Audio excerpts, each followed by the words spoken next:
I am at the site where the canal carried some occupants of a Lexus RS 350 Jeep sometime 2 months ago. From a distance, you can see how overwhelmed the canal is, and the kind of destruction. You can imagine the kind of destruction this would cause occupants of this community, especially tenants living downstairs. You can see a house already looking like it's gone from a distance.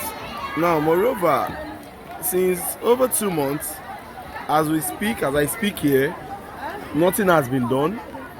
The job is still stagnant, and we don't see anything happening soon in terms of construction.